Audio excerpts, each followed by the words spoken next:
لقد رضي الله عن المؤمنين إذ يبايعونك تحت الشجرة فعلم ما في قلوبهم فأنزل السكينة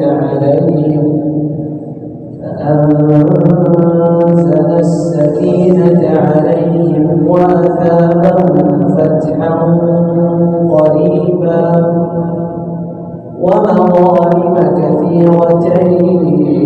يأخذونها وكان الله عزيزا حكيما وعدكم الله مغانم كثيرة تأخذونها فعجل لكم هذه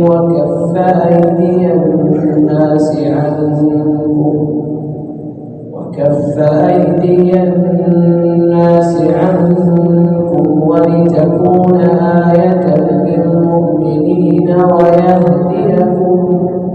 ويهديكم صراطا مستقيما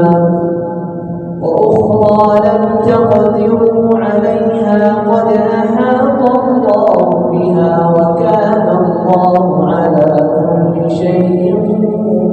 قديرا ولو قاتلكم الذين كفروا لولوا الأدبار ثم لا يجدون وليا ولا نصيرا سنة الله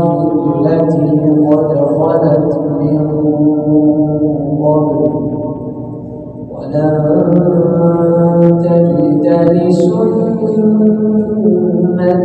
الله تبديلا